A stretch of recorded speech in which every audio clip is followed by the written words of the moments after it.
All right, I think we're live. Hello, Illuvium fans. Gonna do a Friday night live stream. Haven't done one in a while.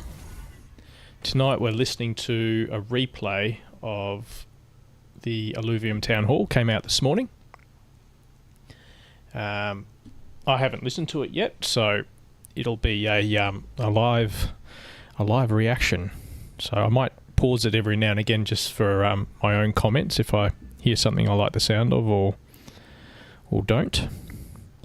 But from what I've heard from other people's comments, it all sounds like it went pretty well. So yeah, we're going to see how many stage 3 runs we can do. See if we can catch something cool while we're listening. So yeah, let's just give me a second here. I'll load everything up and we'll get started.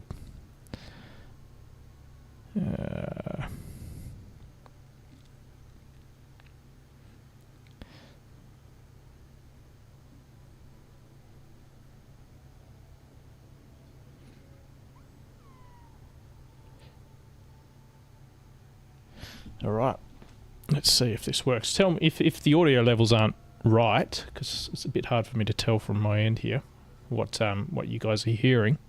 Just let me know in the chat. Right, welcome everybody. We're here with Aaron, and we're doing a town hall for the Illuvium Arena. If you guys haven't checked out the most recent blog, it's in the announcements in Discord. Otherwise, there will be, if you're watching this live on stream, there will be a little QR code here. You guys can go ahead and just scan that QR code, and it will take you directly. Hi, Katniss. We're listening at 1.1 speed, so it'll sped up ever so slightly. Not too much. You should still be able to understand what's going on. How's the audio, Katniss? To this arena dev blog.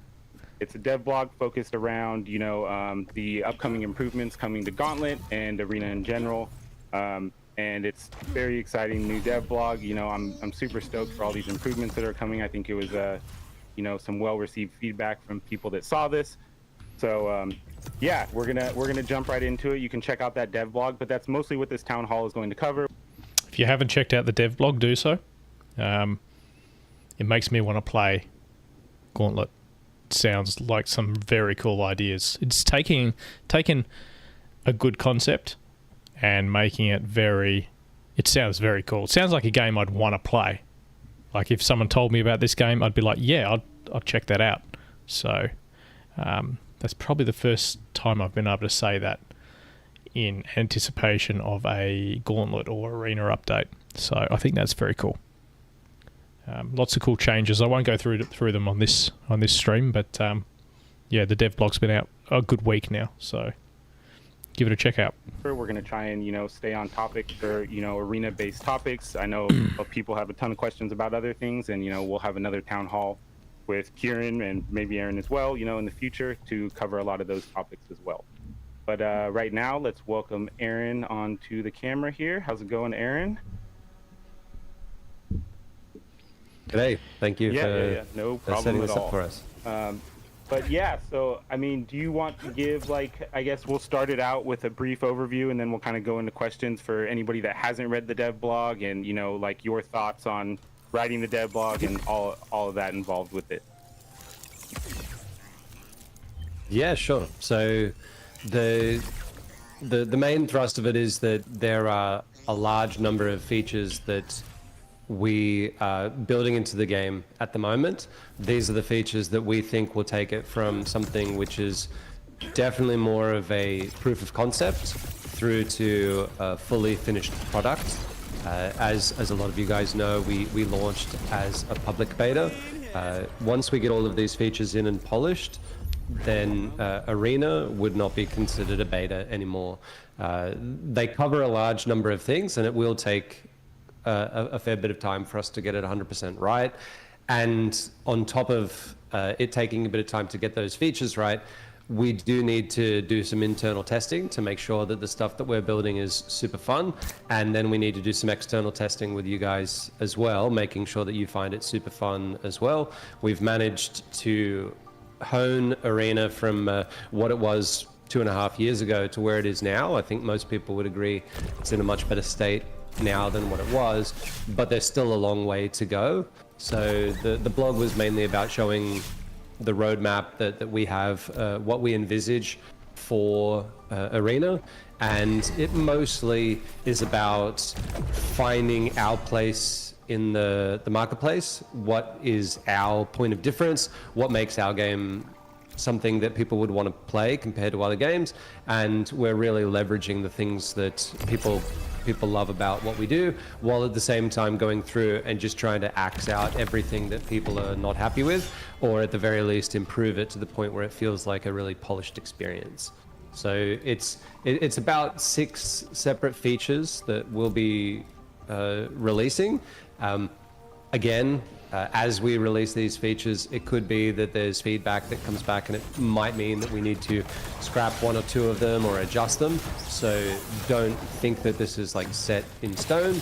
As always, we need to make sure that you guys are super happy with it. And more importantly, we need to make sure that when you tell your mates about this cool game, that when they come in, they stick, right? And that requires more polish, more fun, and overall a much better experience than what we're giving players at the moment. And we think we can do it. My only issue with it all is every time I learn the game, you guys go and change it. Like I'm getting first and second now, and then now you guys are gonna go change it, and I'm gonna have to start all over again. So that's my only gripe. I will say this: once we have all these features in place, you'll be way happier coming first or second all of the time, because if you are getting first or second quite often with all of these new features, then it means that you really have truly mastered the game. One of the issues at the moment is that it's mainly about being able to understand what are some of the strong compositions that are available, and there's not enough strategic complexity in the game. And when I say complexity, I know some people get a little bit scared because they think, we don't want it to be too hard to understand. What I really mean is the same sort of complexity that you would get out of any other, easy to learn, hard to master game. That is, as you get further and further down the track, little tiny things can help improve you. And one of the biggest things with these updates is that there's going to be a large amount of input randomness to the games, which means that you have to navigate through, what region am I playing in? How does that affect the way that I'm supposed to play? What are the cards that have been dealt to me? So at the moment, if you want a whole bunch of matches in a row, it might start to feel a little bit boring. Maybe it doesn't to some people, but I think that pros would start to feel like it's been solved. And it would only stop being solved when we release a new patch. But with the new version of the game, it's not the sort of thing that is like technically solvable. Each individual match is something that you've got to solve while you're playing it. And that to me is the really exciting part about this genre.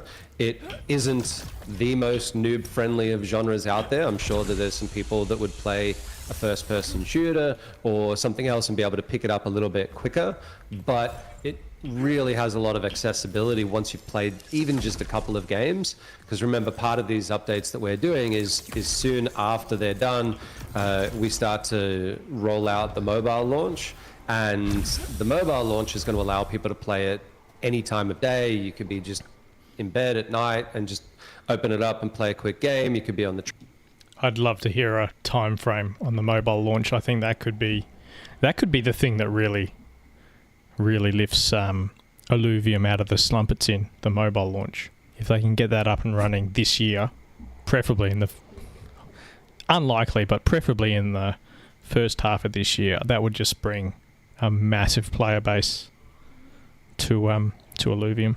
That would be really cool. Train or whatever. And one of the really cool things about this type of game is, even though it does have a little bit of complexity in learning how to be really good at it, it is super accessible, right? And we want to make sure that it is that way. Some people are going to want to get in there and play with just like a single composition and just that's what they love. They love Atlas, so they're going to go for some sort of a water or tsunami comp, something like that.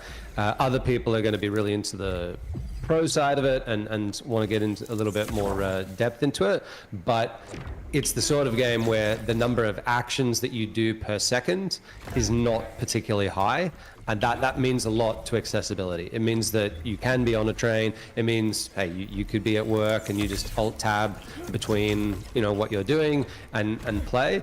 And once we get those features in and get you know, our marketing push done for this new launch, you'll start to see the player base tick up and up and up. Queue times will come down, and you'll just be able to play anytime.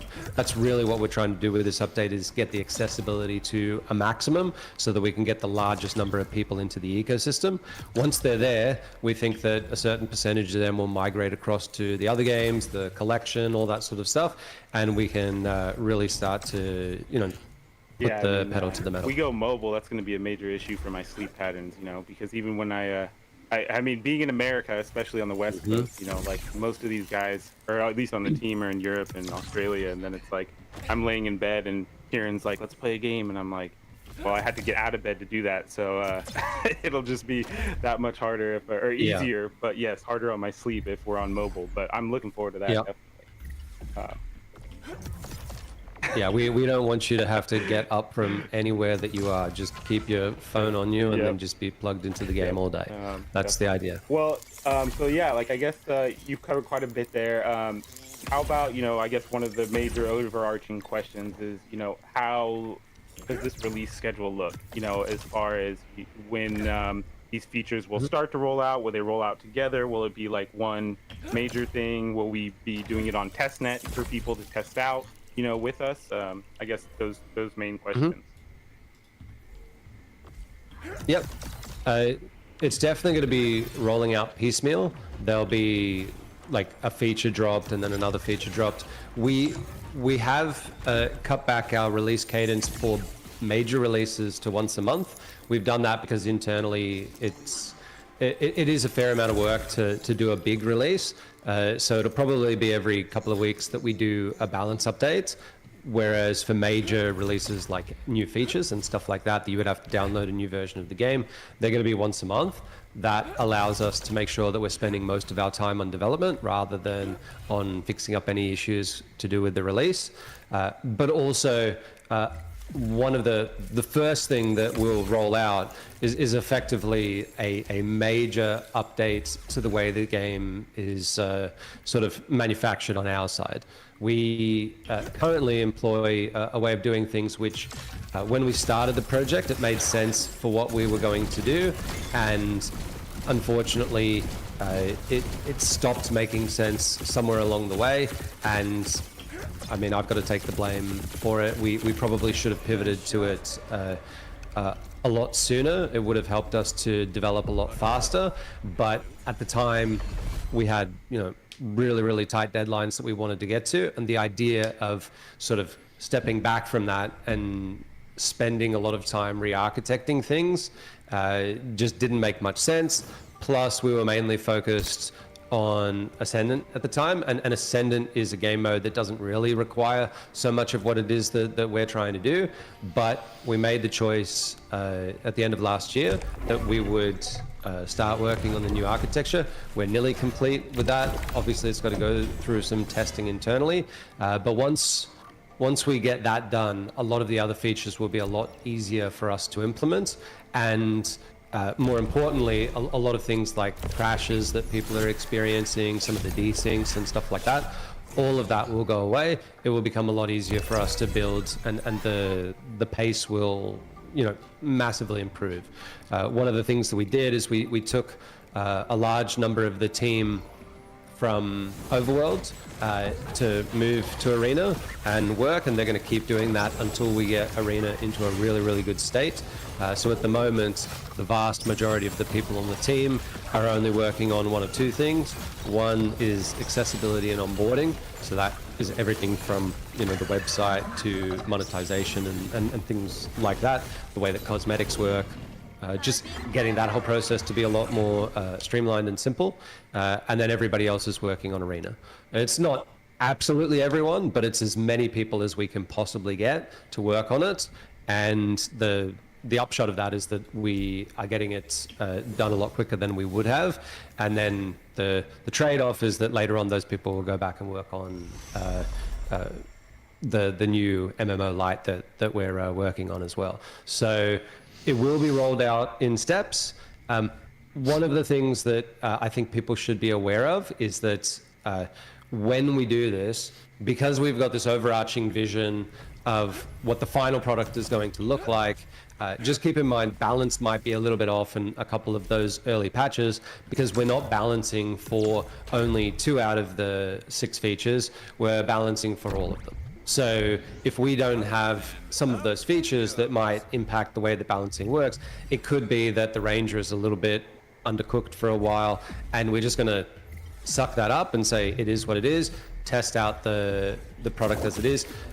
If we were to spend 2 weeks with the whole game design team going and balancing around half of the features, we'd be effectively wasting our time, because then a week later we'll have one of the other features ready to go, and then we start deploying it in the next month, and it all gets put up in the air. So we'll be spending a lot more of our time focusing, at least internally, on making sure that it all is balanced around the whole thing being completed. And in the meantime, I'm sure that people will have a lot of fun finding out what are the crazy overpowered strategies when not everything is there. And for that reason, I think that there is still a little bit of fun to be had in the game, but just keep in mind that we are focused on the final release, even if that does happen over a couple of months. Yeah, so I mean, on speaking about all these features that are coming, I guess we'll go into each of these features, and you can kind of give a more in-depth explanation about them, and I'll just go in the order of the blog to make it easy in case people are having to be reading it now and following along. The first one, which... That's a tier 5 stage 2. This is big.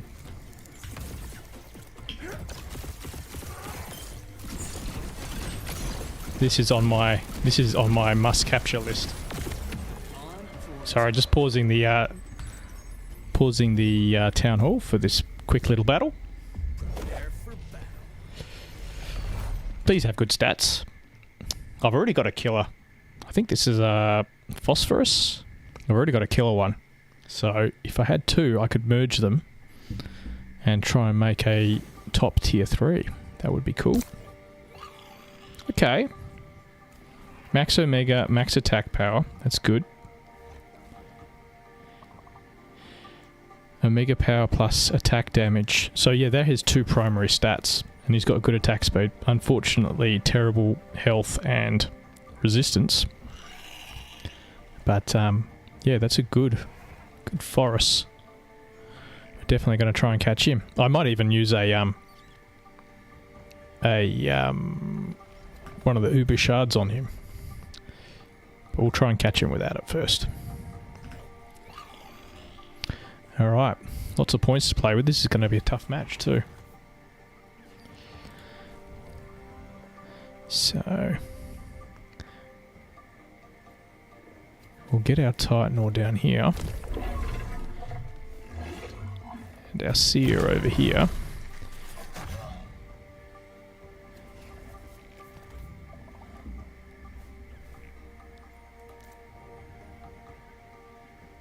I'm going to try and snipe that guy, because he's probably the most dangerous on the other team,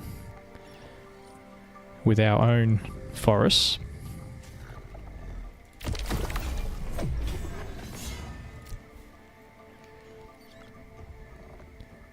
So if I chuck him here, hopefully he's going to run straight down here, and then he'll intercept him and attack him. And then we'll just throw all these guys at the back. And maybe we'll get lucky and one of them will tag him as well.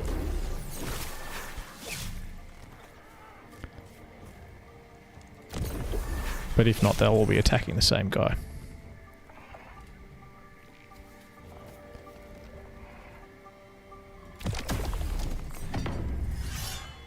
Still lots of points. Man, this could be a really hard fight. Gonna have to use a lot of buffs, because this isn't a great team.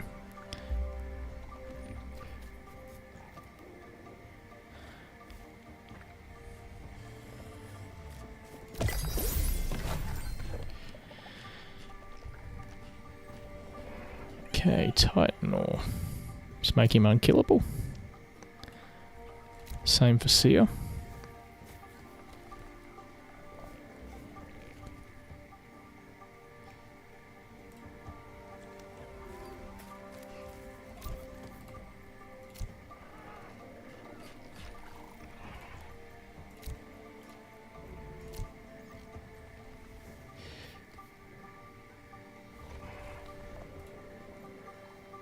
Okay, let's see how that goes.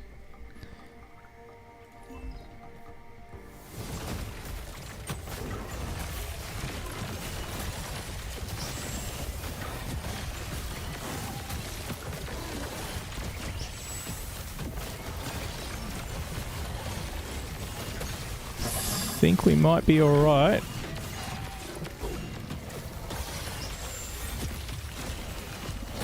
Good stuff. I used so many buffs there. I'm not sure how many points he is to capture. I didn't do maths. Got too excited.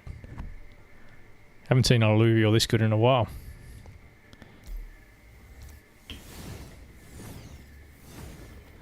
Alright.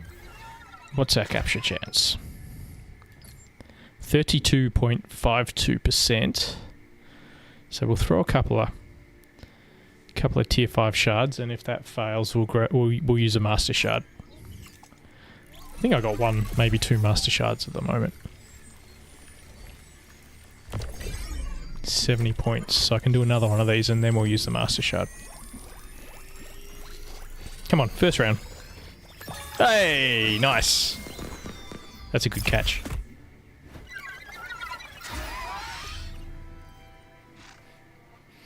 All right. Sorry for the disruption. Let's continue. Which I'm super excited about is this region selection thing, and I'm sure, are these things in the pictures where it shows like +5 HP drone every 7 rounds? Is that like just placeholders, or is that kind of just to give an idea, I guess, of how region selections will work? And maybe explain it, because not everyone knows TFT. Like, I know it from TFT, but I don't think everyone does. Yep. So these are 3 that we're planning on putting in, but again, there's still some internal testing with these that we have to do. Is something that we are at least currently planning. It doesn't mean that those will go in exactly as they are, right? It could be that we work out from some of our testing that, you know, maybe Crystal Shores one is not going to work. The Crystal Shores 3 composites, we've actually changed that now to a hybrid where you get some basic, and you get some primary synergies and you get some composite synergies. That one I think will probably be the most controversial. I know that in other games these sort of things are definitely very controversial to pro players, because it in some of those games it takes away a little bit of the I guess you would call it the agency of the player. I think that in our game, I think it leverages it perfectly, so we're going to give it a shot. But it's not about any individual one. The general idea with region selection is it's really important that the game feels fresh every time, right? One of the biggest issues that we had with Ascendant is that it was absolutely not fresh, because most, or if not all, of the decision making that you did was before the game began. Now, for card games like Magic the Gathering and things like that, there's some other things that they have in place that allow it to work, and I still think that there's a way for Ascendant to work, but we tried to go, I think, a little bit too much for a hybrid between those sort of really static type games and a more dynamic type of game like what Gauntlet is now, and it just didn't work. But in these more dynamic ones, what you absolutely need is for the game to feel fresh. So when you go and go into your lobby and get ready to play, we need you to not understand or not really know exactly what you're going to get. Regions are the first part about that. It leverages our worlds, our existing lore, and says like, okay, we've got these different places around the world. They're different in different ways. And like, for example, Brightland Steps, we're planning that to be... I think that's a Hollow Quinks over there too. Definitely need him. Oh, what just happened to the or to play a bit more econ focused. But also, it just matches what Brightland Steppes is all about. When we developed all of the regions, the general idea is that there is one emotion for each region, right? And the emotion for Brightland Steppes is happiness, right? That's what it was always designed to be around. That's what we wanted to elicit from the player base. So when you go into that one, you should feel that sense of like, okay, it's not just like stressy straight away. It's something where I can be a little bit more chill with it, and that should affect your playstyle, right? That's why we've tried to make these, changes to the game match up with what we're doing in Overworld and with the new MMO Lite. So it shakes up the game. Now, it's not like crazy. It's not going to change the whole way that the game is played. A pro player may disagree a little bit and say it's quite a big change, but I think for most of the audience, they'll feel like it's a good thing to be able to have it be a little bit of a shake-up each time you go into it. The blog talks about like voting on it. What we'll probably do to speed up the development and also to get a little bit more feedback on how people enjoy each of the regions is we'll probably make it completely random and you won't have a choice. It's just a little bit easier for us to get that out to you straight away, and then for probably a couple of patches we'll get some data on what are people enjoying, what are the things that people really like, what do they don't like, and we'll adjust the effects based on that. But the long-term goal is to have a way for you to go into the match picking what you think is the most fun region to go to, and then some combination of randomness and what you've picked with what all of the other people in the match have picked will determine what region you play. If everybody decides that Brightland Steppes is just by far the most fun to play, then everybody votes on that, and it'll almost always be the case that you'll play Brightland Steppes. If that is the case, and we're finding that one of them is just by far the standout, at that point we'll have some really good data, and it could mean that what that region is needs to be just a keystone feature of the game as it stands, right? We might incorporate that to be, baseline Gauntlet, and then everybody else, will, because they're picking it, we'll change what that effect is, and that way we can shake it up a little bit. So it really gives us a chance to get some feedback from the community as to what you guys like. But the general idea of what regions is everybody goes through an obelisk, and you end up, somewhere. Each region has a little bit of a twist on it, and away you go. I didn't see any questions around it, but we want people to be able to pick the regions as cosmetics. So at least for now, we're not planning on showing you the different cosmetic boards depending on what you've gone, what has been picked, because obviously you're going to have your own cosmetic boards. But that's something that we're definitely open to discussing with the community. If they would prefer it to be the default is my board looks like the region, and it only changes if you've got a particular cosmetic at your loadout. I'm definitely looking forward to to some more interesting. This is turning into a really good run. Features like this, like all of this stuff in the blog, I think we're gonna go over more, and I think it's super cool because like when I got into TFT, which was when I started here, a lot of these things are kind of part of TFT, and I always thought they were super interesting, made the game different every time. So yeah, super exciting that this is coming. And so I guess next up is with these weapons. Like currently the weapon system is kind of difficult to get at least like stage 3 weapons.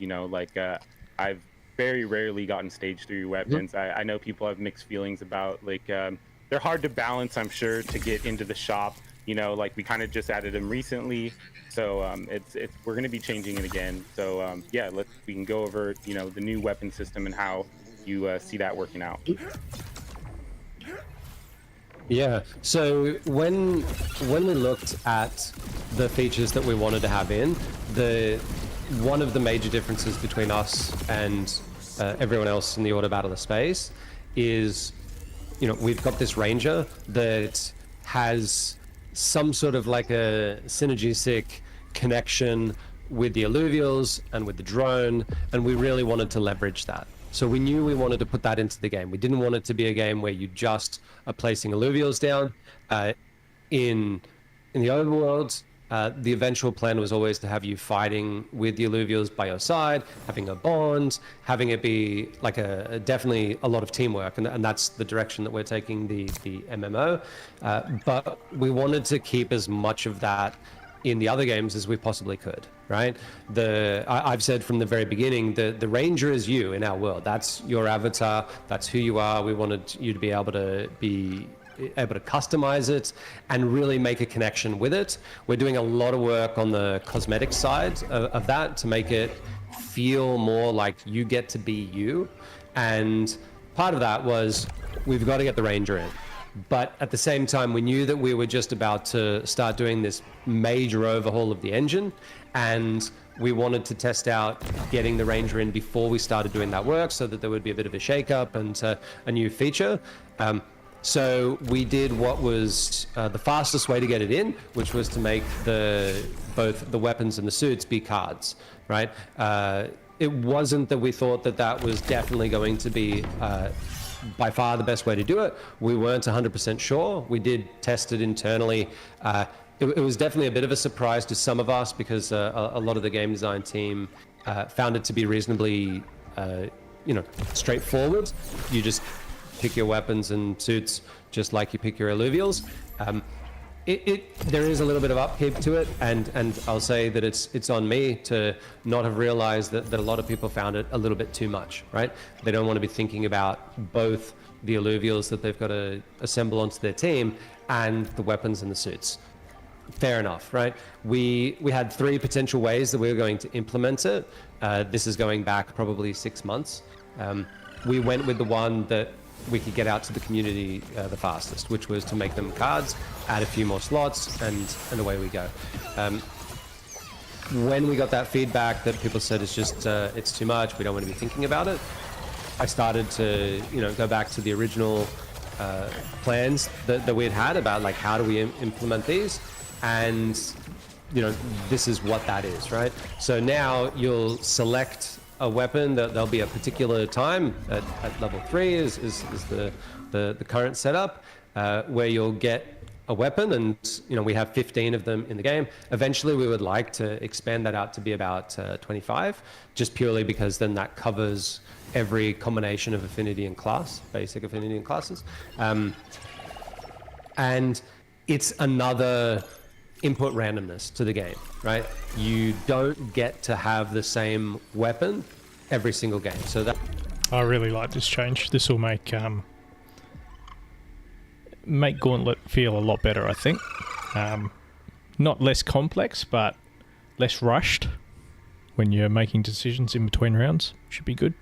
That's one of the major differences between what you've got now and what will be the case. Is right now, if you want, you just go and buy whatever you want and you'll be able to get it. Yes, it is definitely very hard to get stage 3 stuff, but you can pick whichever line you want and go for it.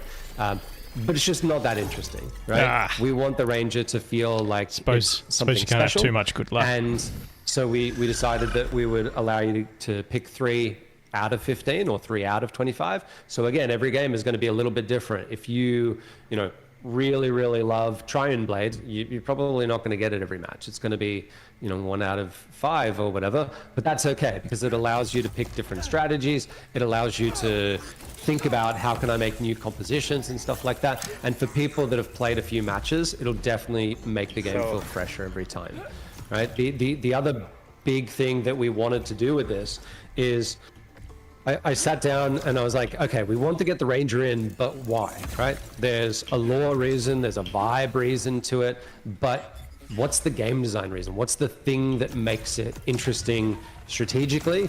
And the unfortunate reality of it was that there's nothing, right? Once you've got your ranger in there and you put the weapon and the suit on them, they're effectively an alluvial. There's really no difference. And that's a really big missed opportunity, because if you're going to add a different thing into the game, such as your own avatar, there's got to be something that makes it stand out, that makes it have some good elements to it, and some trade-offs.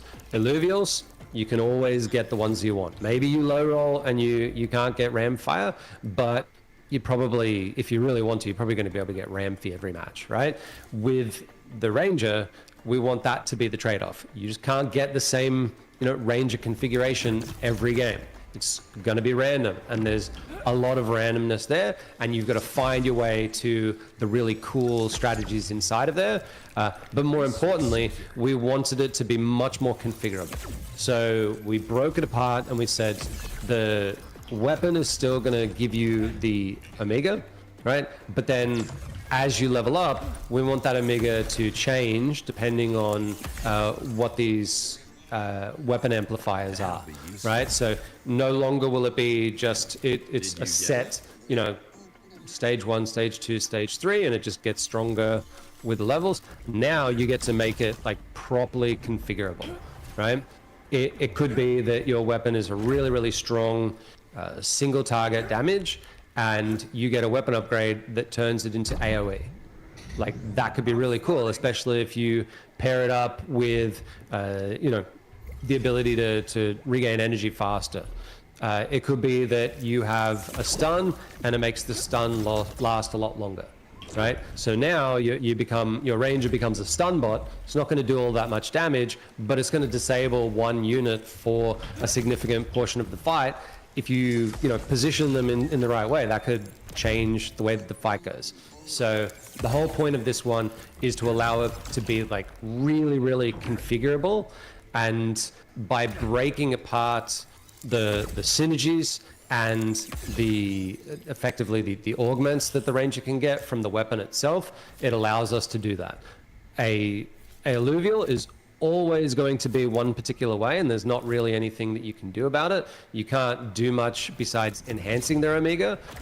The Ranger itself, you can change it in weird and wonderful ways, which will take a long time for people to master and work out what are the best strategies. And once you find, what are some of the best combos to pick, you're not going to be able to pick them every time, right? We're planning on having, somewhere in the vicinity of like 700 different combinations per weapon, and all the different features that go into that.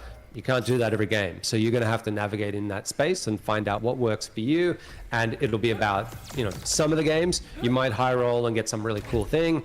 And then other games you might have to like really strategize. Okay, maybe my Ranger isn't going to be the carry. Maybe it's got to be more of a support. All of these will need to be balanced so that individually the components are all useful. None of them shouldn't be useful, but when you combine them together with the weapon, there is absolutely going to be the case that certain combinations are more effective than others, just like there's certain augments and augment combinations that are more effective on different sets of Illuvials. Each augment should be powerful in its own right, but part of that power is knowing who do I put it on, what is the configuration, what do I put with it, where do I put that unit in terms of the balancing and stuff like that, in terms of positioning. It'll be the same with the Ranger, right? If you get two that don't really synergize that well, it's not going to be as good as if you get two that you can really, work for your composition. Yeah, I'm not going to be able to play my Mystic Inferno staff, every game, because that's currently how I'm winning. So, yeah, no, that can't be the case. It's got to be that, and it also can't be the case that if something pops up, you just auto win, right? That also won't be the case. Everything should be counterable, and part of this is that we're making a lot of things powerful in the game. The overarching theme of these updates is let them cook. We want you to cook up some crazy definitely stuff. Looking forward to that. It definitely feels like more of a progression thing too. As you progress through the levels, you can go different routes with your weapon. So definitely something cool to look forward to. Got it. For the record,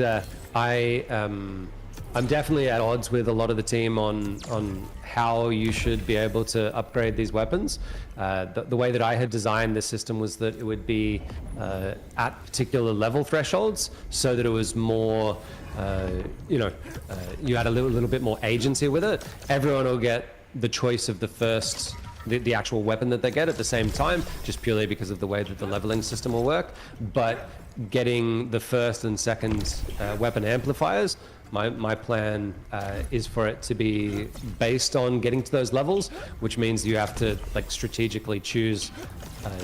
Do you want to spend those credits to level up and make the ranger more powerful straight away, or do you want to save those credits to make your team comp of alluvials around you a lot stronger by trying to find those stage 3s? A lot of the other people on the design team would prefer it to be round based so that everybody gets it at the same time. There's a little bit of a conflict internally on that. I'm not super strong on it, but just letting everybody know that it could end up being released as a round based system rather than it being a level based system. Yeah, either way, sure I'm sure it'll be preference. fun. I think when we first spoke about it, I said levels make sense, but I don't really have a preference. I guess we'll have to test it and see. Playtesting will tell. My major reason for it is having a little bit more agency of when to do it, and also part of these updates is that there are going to be a decent amount of screens that pop up to you at regular intervals, and if it's something that pops up for everyone at the same time, it's hard for us to not sort of add extra time to it so that everybody can choose, and that can make the game go a little bit long.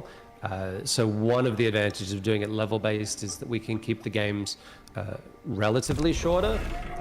The complexity of it is that people need to know that when they press that level button, that as soon as they level up to say level 6 and 8, a screen will then pop up. It'll be asynchronous, meaning that the round will just keep on going as it is, and you'll have a little like separate timer that says like choose your weapon or choose your amplifier.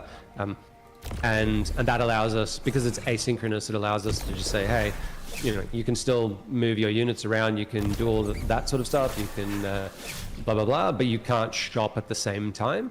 And yeah, but at the end of the day, they both seem good. I can definitely see the team's point, and we'll test it out have to make see how it quick goes. decisions. I think I'm yeah.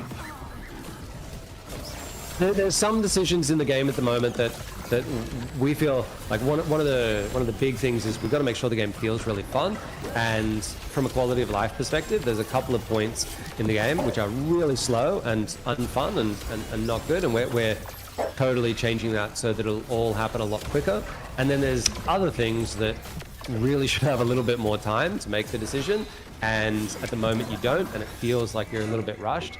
So getting the pacing of the game into a better state is definitely one of the big things that time-wise it feels pretty good right now to me. Like it's not too long, it's just about right. I mean, when I'm winning more often, it's a good 45 minutes, I think, but if you're losing pretty quick, it's pretty quick to get back in. So. Pacing of the game is fine for people who have played a few times, but it's not so good for people learning the game. There needs to be a little bit longer rounds for the starting rounds for people to work out what's going on when they're new.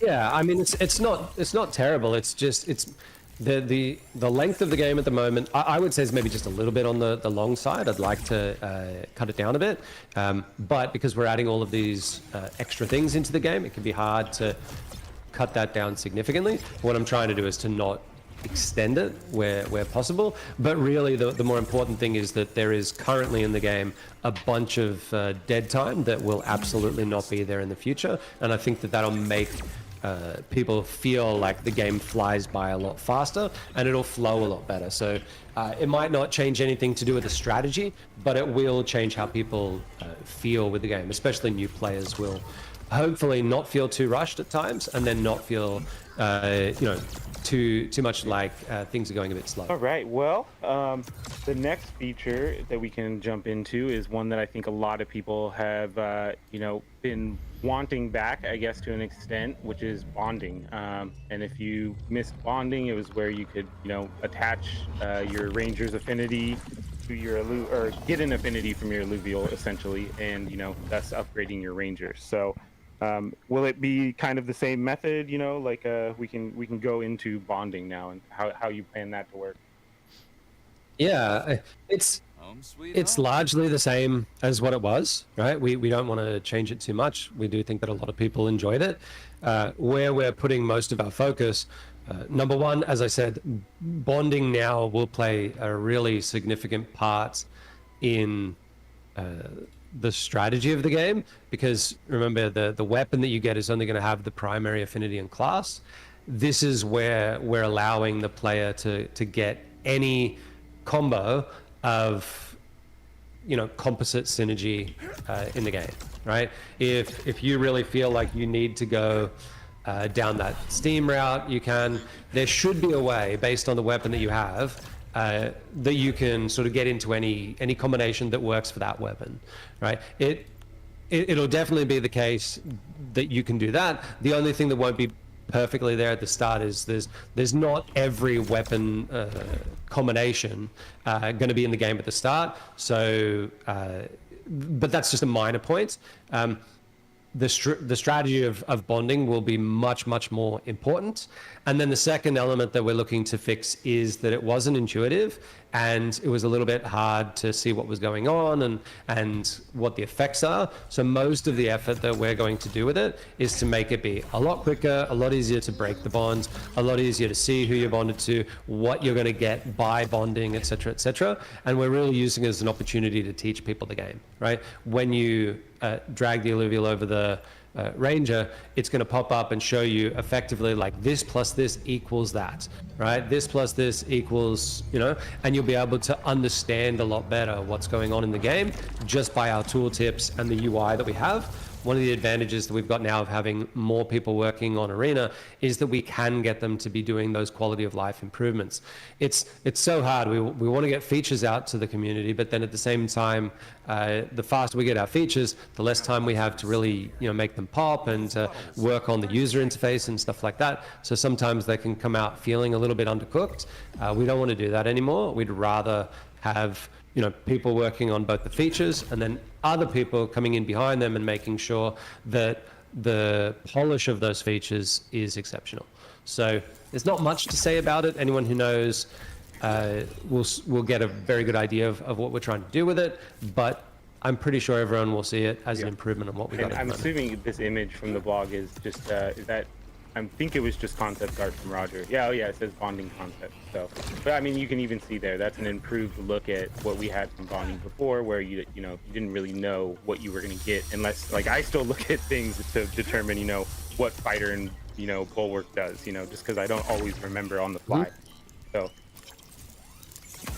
Yeah, and there's little things that we're doing, like if you haven't bonded to something, especially early on in the game, there'll be a tooltip that'll tell you to do it.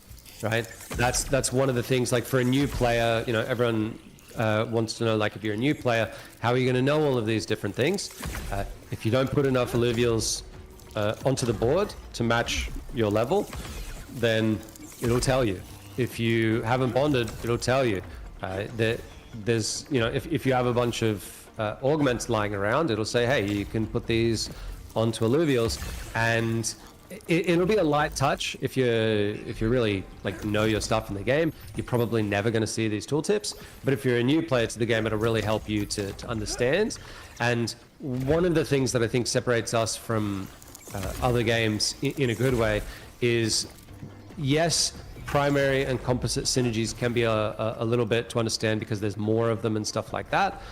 But the variance between two players who have a certain amount of synergies open is going to be a lot smaller for us than others, because you're just naturally going to pick up some synergies. It's almost impossible not to, because there's only 5 primary affinities and 5 primary classes. So just by the nature of it, having those primary ones, you put a bunch of things on the board, you bond something at random, you're going to get some thresholds hit.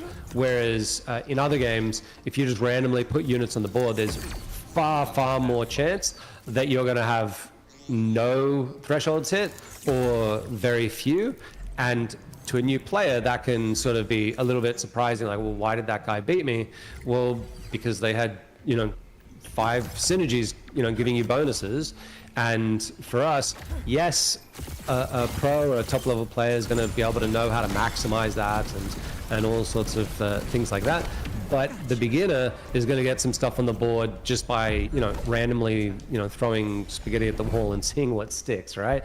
You'll definitely get some, and you'll be able to feel it. You'll see the VFX. A lot of them are a lot more prominent now in the new versions of the game, and you'll be able to go, okay, I saw what happened there. We're doing a lot more work on the quality of life of being able to hover over something and see what pops up, which units are part of which synergies and all those sort of things. So the onboarding for a new player should be significantly better than what it was. It already is, honestly. Like, I told some people last night, like, imagine if we had, this version of Gauntlet, like, right now, like, even, like, 6 months ago. Like, it's in just such a better place, and I think people are having a great time already. Even with the small quality of life things we've done, it's in a much better place. I just want to say one more time for the people that have joined us during the live stream, this is like an arena-focused town hall.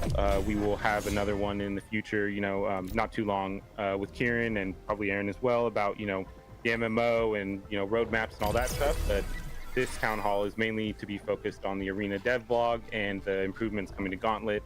So I do see questions popping up on the different chats. But yeah, as I said, this is mostly to go over the Gauntlet and arena focused stuff, and we'll have another one at a later date. But so I guess to continue now on this next feature, which is drone augments, and in this one, it does note that it's replacing legendary augment rounds. So yeah, like how are these? Are we still going to have legendary augments? How are these drone augments? Is your drone going to become a more pivotal part of the fight now as well? Yeah, so. So when we say that legendary augments is being replaced by drone augments, I just want to be really clear. We're not saying that the two features are the same. We're saying that timing is going to be replaced one for the other, right? And it'll look fairly similar. But what they do is completely different, right? Absolutely different. The general idea is that we want you to be able to upgrade your drone during the match. For anyone who doesn't know, the drone is literally the player in Arena. Yeah, the Ranger is a character on the board, and yes, we're trying to make it configurable or whatever, but the Ranger is not the one controlling everything. The drone is literally the one that's moving the pieces around the board. So I guess one of the differences between Overworld, the new MMO, and things like that compared to Arena is that in Arena, the player character is the drone, right? It doesn't feel like that at the moment because we disabled the movement system and stuff like that. That's all coming back. That'll be such a massive quality of life improvement to be able to, hover over to another player's drone and start spamming them with emotes and stuff like that. That's something that people will really love. But the drone is the star of this game. So what we want to allow people to do is to really change the way that you play.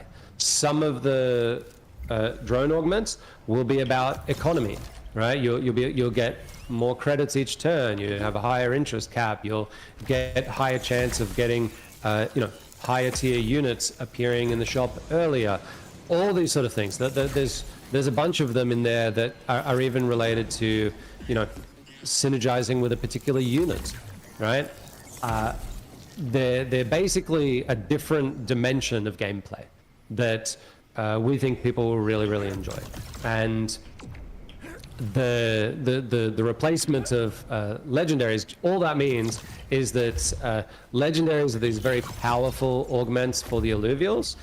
So now it could be that you get a drone augment that says, open up a legendary crate, and out of that legendary crate you pick one of 4 legendary augments. So that's basically what we're talking about in terms of replacement. It's just the time window where it happens will match up, and then what you do inside of that period is completely different. Remember, a legendary augment is something that you put onto an alluvial. Drone augment is something that attaches to the drone to make the drone better. And people might say, well, what does that mean? The drone doesn't really do anything in the game. And all I'm trying to say is, like, the drone does everything in the game. So, you might get one that makes you damage the opponent drone more, or heals your drone up every round. There's all sorts of ones that we would like to put in the game, and the ones that you get, again, are going to need to synergize with everything else that you do. It will be super easy to get into. Screen pops up, click one, done. You don't need to think about anything else. You just pick one and away you go. But to master it, you'll need to say, okay, well, what are the odds that I'm going to go into this sort of a composition? Therefore, do I want to pick the drone augment that's going to make my team, attack faster every round? Do I want to play the long game and pick one that says that I have to wait a few rounds and then I get a bunch of credits? That is a really good Rampy. That's really nice. We need that one. Tier 5, stage 1. There's all sorts of different things that we can throw in there, and that we plan on doing that. It's one of the first features that we're going to complete just after the regions, and we've already gone through a whole bunch of them and added them to the game. But we want to add a lot of these because there's got to be quite a bit of variety amongst the different ones, but they'll be huge for the different play styles. Right? I'm one of those people that really, really loves econ strategies. I would much prefer to hang around on a very, very low amount of drone health and then come back and win at the end. Doesn't always work, but I'm definitely more a first or an eighth sort of a player. There's other people that are definitely more, I just want to get top 4.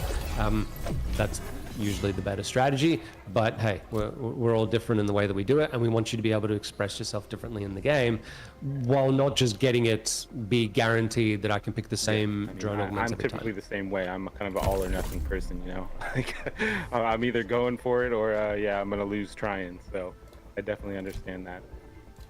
A lot of this seems focused around, giving the player more choices, making sure the games aren't the same, they're not a repeatable experience every time, so that's something super exciting to make, for different gameplay. And they all need to act in different ways, right? Like, it can't be that they're all just the same version of the same thing. The way that drone augments work is it's changing a thing that fundamentally can't be changed in other ways. Right, to make your whole team more powerful, you either you have to do some sort of a synergy thing or whatnot. But even that is mostly only limited to the synergies that you've got on the board. Whereas drone augments can be team wide. It can be about more damage, more credits. You can't get these in most situations. I don't want to say never, but in almost any situation, these are exclusive to the drone, right? And that's the point of it. That these is a different way to play, a different way to express yourself than what it is to configure your ranger and configure your alluvial teams, or the augments that you put onto the alluvials, or even the region that you're playing in. All right.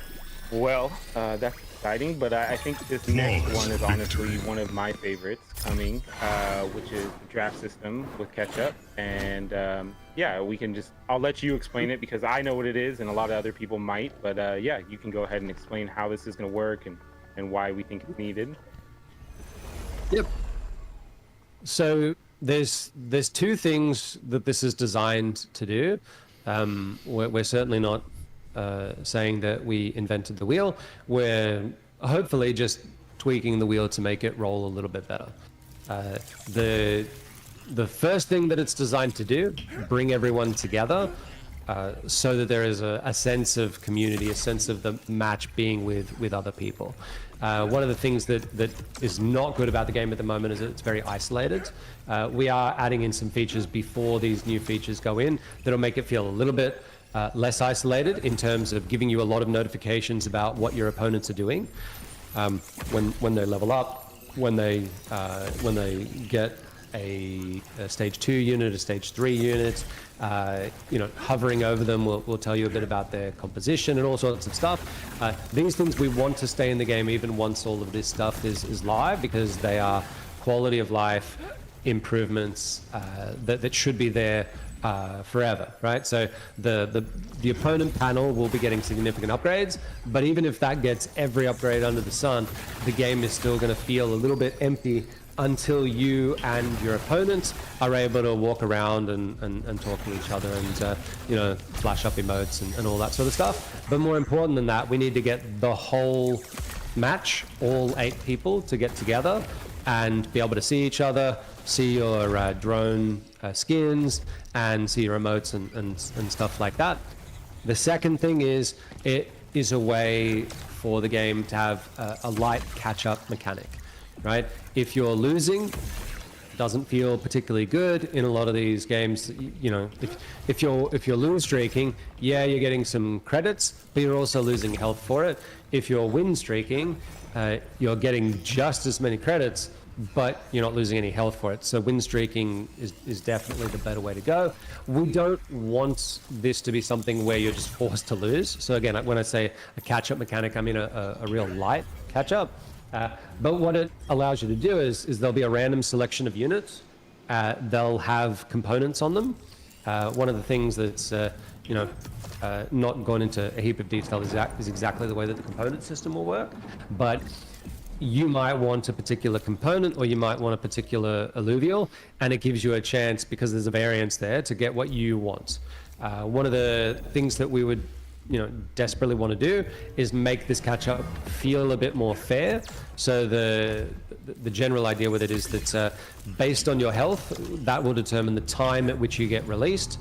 If two people have the same health, it doesn't matter how many of them have the same drone health, you'll all be released simultaneously. If you've got slightly more health than someone else, you'll be released slightly after them. If you've got a heap more health than someone, you'll be released a long time after them. So you get a lot more time to choose what you want. There'll be obviously some fighting, because some of the things out there will be much more desirable than others. If there's a squiz out there, that probably is going to be more desirable than picking up an Atlas. And it's the person who's coming last in the game that gets the opportunity. The other little thing that we've done to tweak it, again, like I said, we're not reinventing the wheel, we're just slightly tweaking it. The units will all... I'm not even really sure what this part of the game is that they've been talking about it for a little while now. I was in the blog and they're talking about it now. It's hard to work out what they actually mean. Like, is this like a little side game? They haven't really explained it too well. Or maybe I just wasn't paying attention. But be interesting. Always travel towards the south. I know it doesn't show that in the concept art, but that's on me. That's that they'll always travel towards the south, and the player's health will determine where they are, and whatever it is, it sounds like a good idea. It just gives you another chance to get back in the game if you're falling behind. I'm not sure whether it's part of the arena matches or it's like a side game. I don't know. The players with the lowest health will be towards the south. So it's not a big thing at all, but if you're last, the units will be walking towards you. The interesting part about it is once they disappear through a portal, they'll reappear at the same color portal on the other side. So there is a little bit of, I'm sure there'll be some times where someone is running to get a unit and it'll disappear through the portal. Now it's on the other side, and that allows someone else who's on the other side to pick it up. So there will be a very, very tiny bit of skill involved in this to understand how fast you can walk, or how fast you can hover, really. And that'll help you determine, should I sit at the opening of the portal, or should I go and run and chase it before it gets through the portal? It's a very minor thing. Like I said, we're not tweaking a lot about it, but we hope it'll be fun. And this is something that we designed to fit into our universe a little bit better. It's definitely got much more of a sci-fi vibe to it. It utilizes some of the features that we've got from the overworld, and we think it'll be really just to be clear, so people know what you're talking about, it's going to be alluvials with some type of weapon component or a drone component, or what is that? It'll be an alluvial running around the draft system. It'll have a component on its head. So a component is something that we haven't talked about. They don't exist in the current version of the game, but they will. Yeah. And I guess we'll get into that. All right. So yeah, the next thing. Also, yeah, just to say, yeah, super excited about that feature. I really like the little portal things, how they're going to be kind of figurating around there instead of just going in a circle. So definitely exciting to see that. But yeah, the next thing to move on to is suit augments. So these are the upgrades to your ranger's suit, and yeah, we don't have these currently. So kind of, I guess, currently in their the armor that we have, but there are a lot of items that people have already created in the game that feel like they're going to be completely obsolete, or are not going to be interoperable between the different game modes. I wonder how they're going to sort that issue out. It'd be really nice if there was someone sort of, if Richard was asking follow-up questions, you know, once we get this information, because that'd be something you could ask him now. Like he's given you a bunch of new information. Excuse me, but given you a bunch of new information, if he sort of did some questioning here, we could get some information on that. But yeah, that would be useful. What happens to the old armor, the old weapons? Are we still... What are they going to be used for? Why have we been making them for the last 3-4 months? Yep.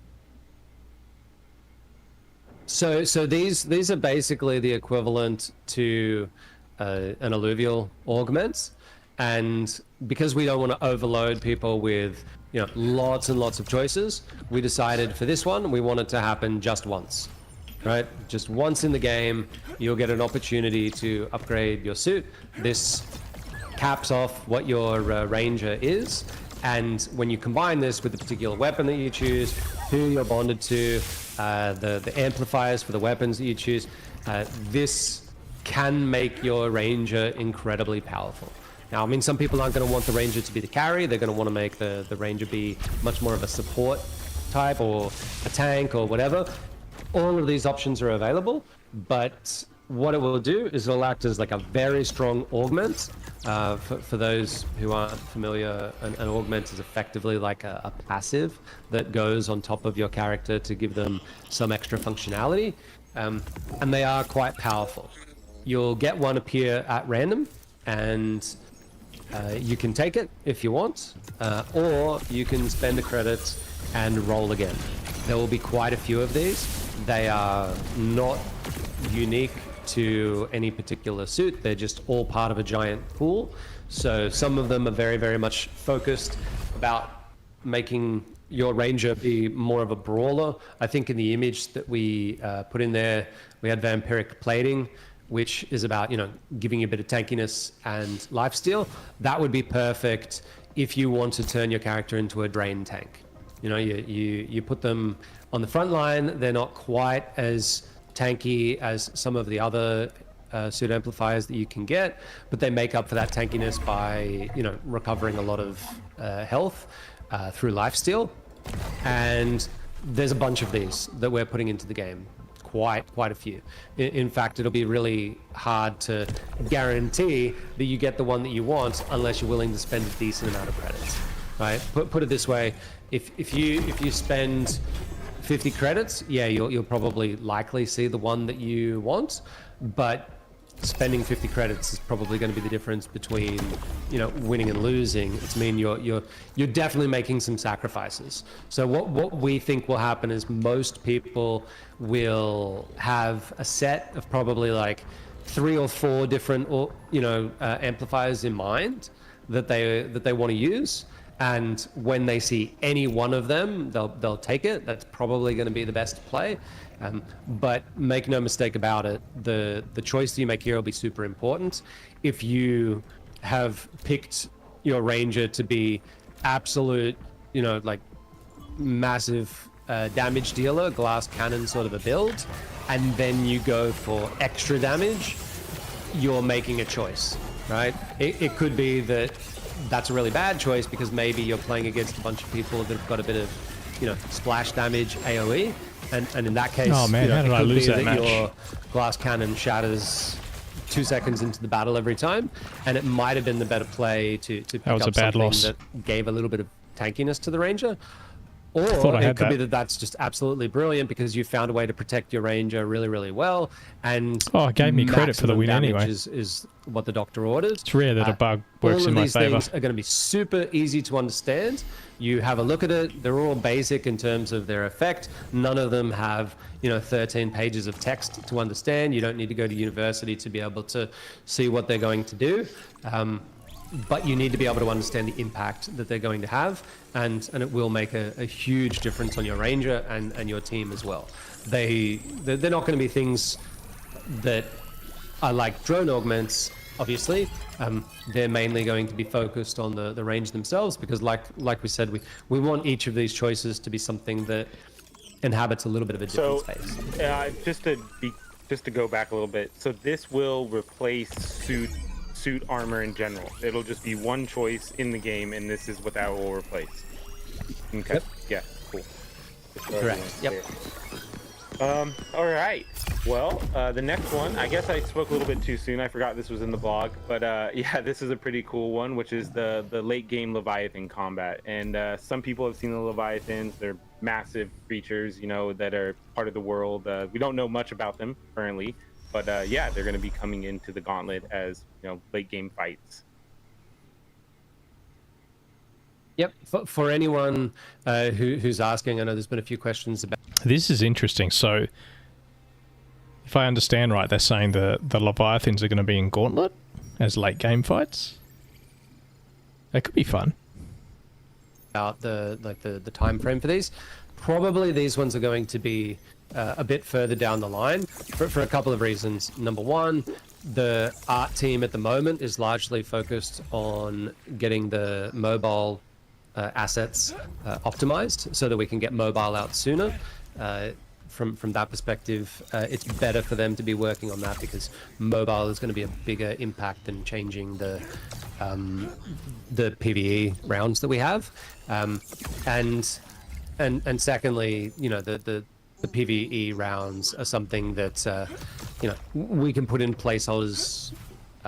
You know, and they're not going to do too much to the game, so these will be a little bit later, but they're going to be super fun. I know that I put in there Leviathan combat, but there's other things that we're putting in there as well, right? There are going to be a large number of PvE encounters that people play with a large amount of variety, and obviously I don't want to give too much away about the MMO, but the point is that they will be from the world, they'll be from the MMO, and you'll start to see you know, the world come to life. And obviously the MMO is where a lot of that is going to be, but this is just a cool way for us to tie it into the rest of the world.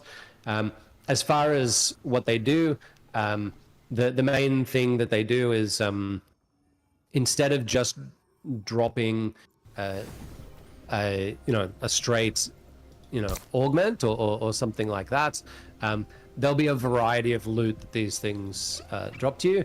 Everything from item components, which I think we can go into in a sec, all the way through to unit crates. So, I mean, we haven't actually named them yet. They might be unit orbs or something like that, but it could be that one of these drops, say, a random, you know, tier 2, stage 2 character, and it'll just sit on your bench until you sell it, and when you sell it, something random will pop up. It could even be, if we want to give a little bit more you know, agency to the player, it might be a choice that pops up, very similar to the way that legendary augments will work, but we think that this will be a cool way for the player to build strong teams, because they'll merge. Hey Surfer Dude, welcome to the stream.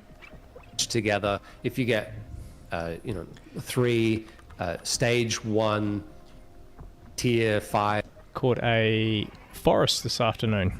Pretty good stats too. orbs, then they'll merge together into a stage 2 version of it, so that then when you open it, you'll, instead of it just being you get 3 random units, you'll be guaranteed to get a stage 2 unit then, and that can be really, really powerful. So we think it'll be really cool, and it'll break up the game. They're not meant to be like the same as a normal round, but we do want the later ones to be incredibly hard, to the point where we definitely want to test some of the later ones being so hard that you're just always going to lose, and it comes down to, or at least you'll almost always lose, and the amount of loot that you get out of it will come down to like how long you can stay alive, how much damage you can do to it, so on and so forth. Again, we have to test it out with you guys. You guys might not like the idea that there's something that is most of the time going to beat you, but I think it's definitely a pretty fun way for the game to go ahead, because sometimes there's a composition that will do really well against other people, but it probably won't go so well against particular Leviathan, and that can add a little bit of randomness to the game as well. So I hope you guys like it. I would love to test it, but at the end of the day, if people want things to be easier, and that's the overwhelming sort of way that people look at it. And when I say easier, I don't mean simpler. I just mean like the fights are not as tough. Yeah. Then you we could can always do just that as use well. the test frog as well until Leviathans are ready to come in. You know. And they really are changing a lot of stuff in this update, and it sounds very interesting. I'm really looking forward to seeing what it's like. I mean, if it was just changes to make things more complicated, I wouldn't be interested. But it all sounds very interesting. Oh, test frogs in the game, I guarantee you. Right? I have already written that down. There will definitely be some Easter eggs. We haven't had much time to do Easter eggs in the past. It's time for some Easter eggs to come back. There's going to be some fun stuff. Well, so like you were saying, the next thing that you're gonna explain about is the itemization, meaning the components and how that's all gonna work. So yeah, we'll let you just go into that one. Yep. Yeah, so what we wanted to do is find a bit of a balance. One of the really cool things about TFT, and again, I got to give them props that they're an amazing team with amazing designers, is compared to other auto battlers out there, their itemization, I think is quite cool, right? Dota Underlords is obviously a lot more simple, and I don't particularly like it. So we wanted to push for something that was similar to TFT, but at the same time, one of the tough things for new people in TFT is there's something like 64 different combinations of the item components, and when you get two components, you combine them together, and that makes an item, and it's always the same. Should have ring-nutted my alluvials. This is going to be a problem. Improve upon, and we again, might just it's subjective throw this whether or game, not they see what happens. actually improve. We think that they will, but throw everyone in. May disagree. We didn't want it to be the case that it was so easy to get best augments for your alluvials. So if we went with that same idea, where there's these components, then across the game with all the different drops that you get, you would be able to pick one or two of your units and get the best in slot every time. TFT's way around this is really just to say pros understand that it's better to slam something early, don't lose health, and go with items that are a bit crappy and be strong earlier, rather than holding off for a long time and waiting until you've got absolutely the best in slot. It tends to be a little bit of a noob trap to have people look up on a website and say, okay, for this alluvial, I'm supposed to have exactly this, and we don't want to get into that situation. So the way around it is not to have what we have now, which is just that you get augments and that's it. We want that's not enough choice. So we're looking to find that middle ground between having a heap of choice and getting. I keep concentrating on the game and not hearing what they're saying, so I might have to rewatch this tomorrow. Sort of stuck in a noob trap and having very little choice. What will happen is, just like the legendary augment crates, you'll combine two things together and it will instantly create and then effectively sell a crate. There's just a few types of item components in the game. So there's one for attack, there's one for defense, one for utility, and one for Omega. They're just going to be color-coded. And then when you combine them together, depending on the combination that you combine together, you will get a subset of the augments in the game. So the augments are getting categorized based on whether or not they are attack, Omega, hybrid, brawler, etc., etc. There's a few different combinations there. So keeping roughly the same amount of augments in the game, but instead of it just being every once in a while you just get to pick one and it's fairly random what you get, you'll be able to tailor it down to the level of, I want something that is going to affect my attack, something that would be good for a fighter or a rogue, or you might want something that's going to be really good for utility, and you might put that onto a bulwark, whatever suits your team. But you won't be able to pick the perfect augment for that character, because there's probably going to be about 10 per category, and you'll get a choice of 3. So you're not going to get the exact one that you want every time, but you will get something equivalent that allows you to improve your attacks. That's what we feel is a good hybrid position. It's in the middle. It gives you some agency, but it also forces you to adapt a little bit as well. And we think it's going to be a pretty cool system that will, really enhance the game. And then, as I said, there'll be other drops in there. Leviathan, battles are going to drop some really cool loot. It could be that they drop a bunch of credits. It could be that, like I said, they drop units. Leviathan have to eat something after all. So with all those different items, I think it'll add a lot more variety to the game without getting it so stale that every single game, every Ramfire is going to have the same 2 augments on it every time. That doesn't interest us. It's an interesting Tatterby. I think I would catch him. But we don't want you to feel like that's I a need to worthy get something catch. for Ramfire, and then what pops out are like 3 utility items, and you go, well, what the hell is that, right? Like that would be quite harsh. So you'll get something that fits, but it might not be the absolute best for your particular alluvial, and that might make you want to pivot a little bit. It could make you choose who you put it on. It could be that the carry that you thought you were going to use in the game maybe was going to be a tier 3 unit that you could quickly level up to stage 3, and that causes you to pivot because maybe you've now got an item that is going to be really good on one of the tier 5 characters in the game. So then you change up and you level up a bit quicker and start looking for that unit instead.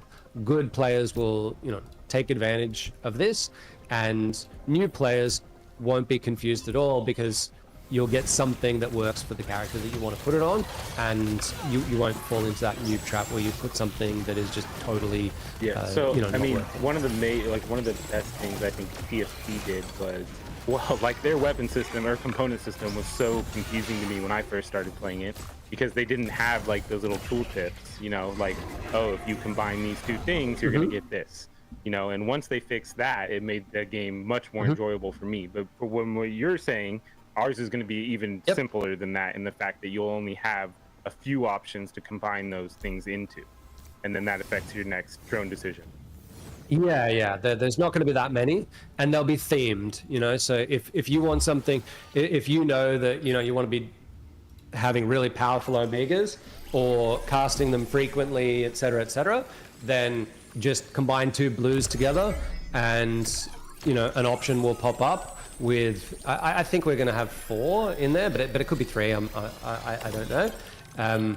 But yeah, you'll have 4 things that pop up that will enhance your omegas, and so it might not be the exact one that you want for your exact composition, but if doing a lot or powerful omegas is your thing, then you'll get something for that. So it should be a lot more understandable. You won't need to memorize quite as much if you're a new player, but at the same time, there's all the same stuff in there for the pros, and even more so the pros will have to understand how to navigate that space a bit better, because like I said, you won't be able to just get best in slot every time.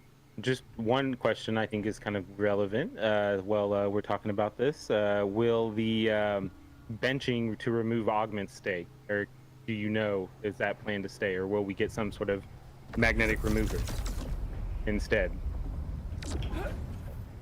I don't like the idea of having an item that you have to use on them to take it off. I think it's better to have that in the UI so that it's a lot easier, but it'll have the effect of a magnetic remover. So like for example, the reason why it exists in TFT is because you can't just pop things off by default. So there's no way for them to have put that into a user interface where it would be a lot more intuitive and simple. Instead, it has to be an item because it's not the normal thing, right? And so even in modes where it is the normal thing, they can't just go and change the whole user interface. So that's why they have such a thing as the magnetic remover.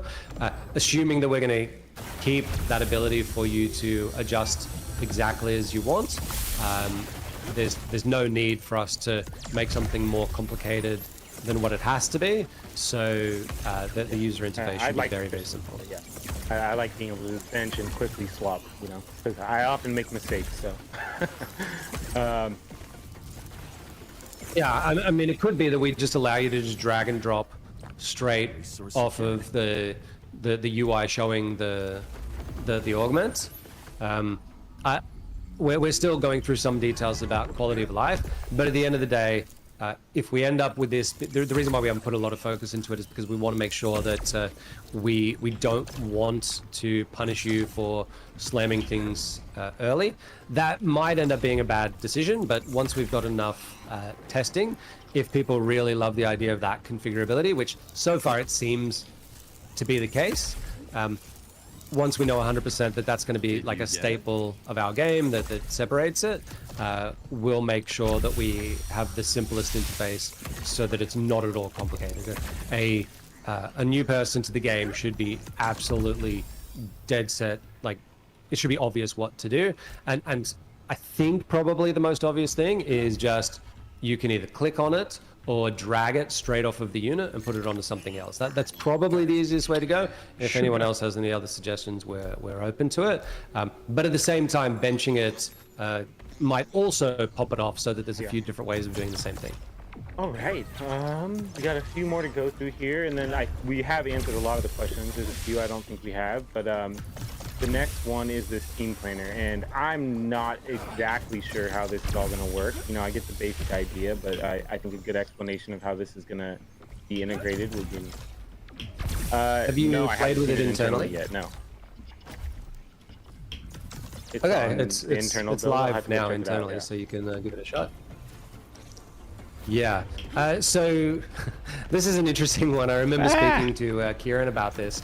Too slow. One of the things that we had always planned was to have a team planner in the game, and I think one of the issues that people have had with the way that suits and weapons are in the game is because they don't have this team planner. If we had launched the team planner before that, I think that it would have been received a lot better. Now, that doesn't mean that I think that it's the best way to go forward. I think what we're doing is definitely better, but this is a massive quality of life improvement. The main point of this is at any given time in the game, you can effectively tell the user interface, notify me when I get the right units.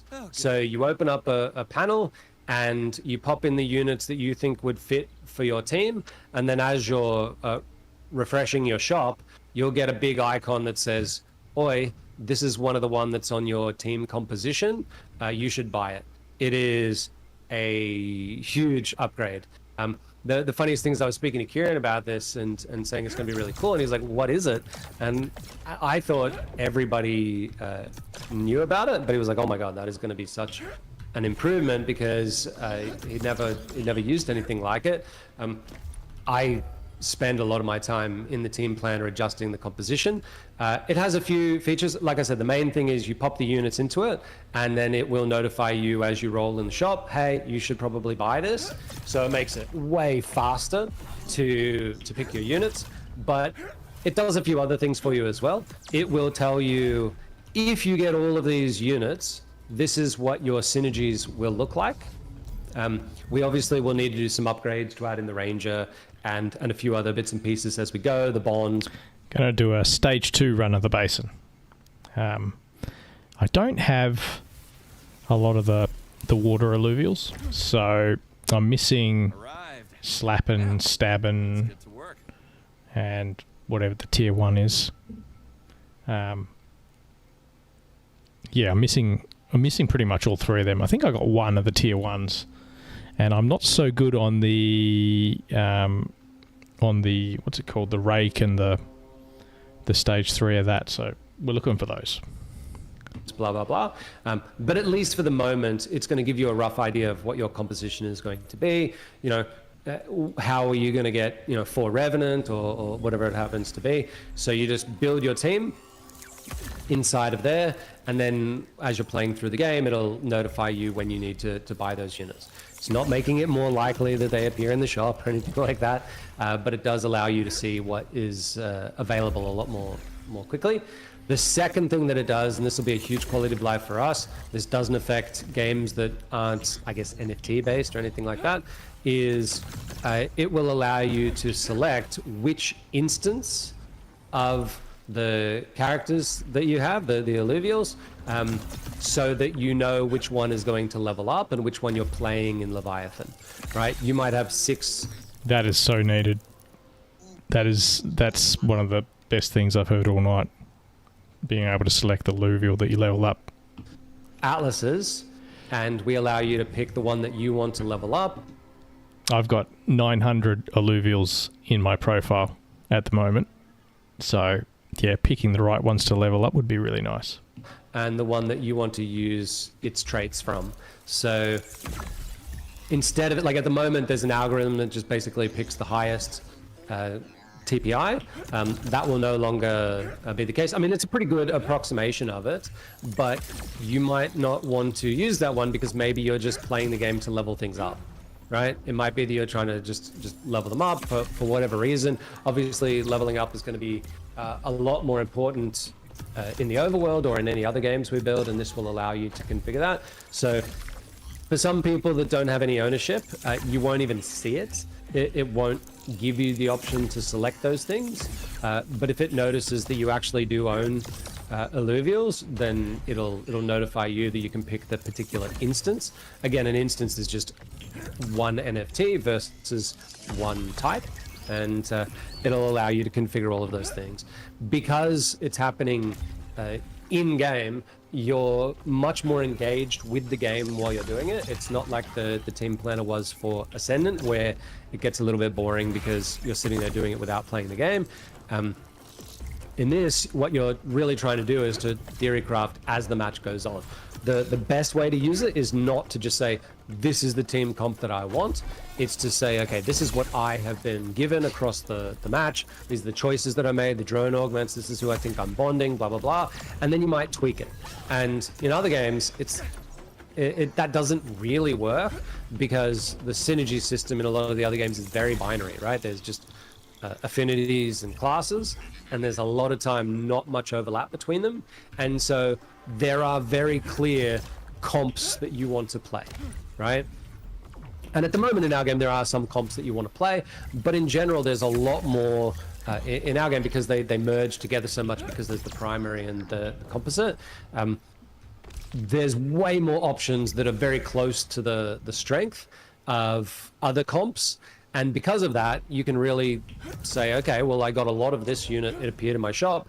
Yes, it's not in my ideal composition, but it's within 1%, and I got this unit, so it's actually much, much more important for me to play this. So for a pro player, the expectation is that they'll be able to pivot and adjust the comp a lot more than they will in other games. And if you talk to people, even at high level players in other games, there are very strict, like 5 or 6 comps that are good to play, and everything else is, go eighth. For us, there should be hundreds of comps that are all reasonably similar in power, at least enough so that the randomness of your shop should determine what you should go for. It should never be the case that someone playing our game at a high level is just donkey rolling because they know this is the best composition and they're just waiting for it. And if they get unlucky, they just go, well, I'm screwed and I'm going eighth. Something is going to appear in your shop and you should be able to, pivot to what the game gave you. People are hating on me because I keep beating them with the same comp, but all they have to do is use my comp if it's so good, right? Or pick something that's going to beat it hyperwise. But I mean, the reason why some comps are stronger than others at the moment is because at the moment we're doing some balancing, but you got to remember that internally we're playing a very different version of the game than you guys. So there wasn't as much time put into the balancing. There's other things that we didn't talk about in the blog that we're doing to improve the balancing even further. So the expectation is within a couple of months, there'll be lots of compositions that are viable, and it'll totally depend on what the game has thrown you, and it'll be your job to say, okay, game, you gave me this is my best way of dealing with what you gave me. Obviously, like I said, I haven't tried it yet, but is the plan for this to only be once you're in the match, or like maybe while you're queuing, or you're, you know, on the web, or just in the match? Oh yeah, we'll have it available offline as well eventually. At the moment, it's just in game, but we do want to have it everywhere. I believe that we're working on the online version now, but I've been so focused on the game side of Arena that I haven't focused enough on the onboarding side. But if not, it'll definitely be there reasonably soon. But the point is that it's not, for our game, it's not that beneficial. Everything's reasonably soon. Like, they just won't even give you a clue on timing. What's reasonably mean? To be mucking around with it outside. Yeah. I get why, but yeah. Doesn't mean anything. Yes, you can save comps, you can do all sorts of things, you can name them and so on and so forth, and put them in order, and then when you go into the game, you'll have a bunch of comps that you can choose between that you might want to play. I don't think that that's particularly interesting because, as I said, the ideal comp for you is probably going to change every game based on what's coming up in the shop. You know, if you manage to find, you know, a bunch of fiery at you know, early levels of the game, and you are planning on going some completely other comp, you should probably pivot and pick what you've got.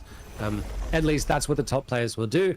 But for the noobs like myself, you'll get comps that you really love, and you'll just play what you enjoy, and that's totally fine too. All right, moving on to one of these last subjects on here, at least, and this kind of ties into a few things, which is match scouting. So yeah, this ties into multiplayer, and you know, there's questions around multiplayer. I don't know how in depth you want to go into that, but yeah, match scouting and you know what that is. I know some people know.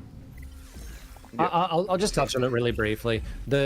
There's probably not many people that want to like think too hard about the internals of our engine, but we're overhauling the engine so that this is possible. At the moment, like I said, the only scouting that you can do is via notifications in your opponent drone health panel, and on live there's really nothing much there. There's a lot more on our internal builds that is going out soon to make scouting a bit better. But really, you want to be able to go and watch other matches. You want to be able to walk onto someone, or you know, hover onto someone else's board and annoy them, and you know, talk with people and stuff like that. So in addition to all the enhancements that we're doing, so that while you're looking at your own board, you're still informed of what's going on in the match, you should be able to look at everybody else's match. By updating the engine, this is one of the major things that we get effectively for free that would have been very hard to do with the other way that we were building the game. It has taken a bit of time to get this done, and it was a tough decision because obviously it's a lot of resources towards doing something that is fairly minor in terms of the features, or at least the mechanics of the game, but it's huge in terms of the feel, so we just had to do it. And I mean, I guess you probably don't want to comment on how far out. Yeah, he I don't think he had any more information than what we've heard in this town hall. So I think this is where he got the information from. It looks like they're putting Leviathans into Gauntlet mode as like the longer you fight the Leviathan, the more buffs, or the more powerful buffs you get. It will be one of the end rounds by the sounds of it. So yeah, could be interesting. At least that's what I understood they were saying. How multiplayer looks right now, like, do you I didn't hear you mention it, but if you do want. Mm-hmm. Yeah. So a few of the questions have come about the timeline. Like I said, these will definitely be staggered updates.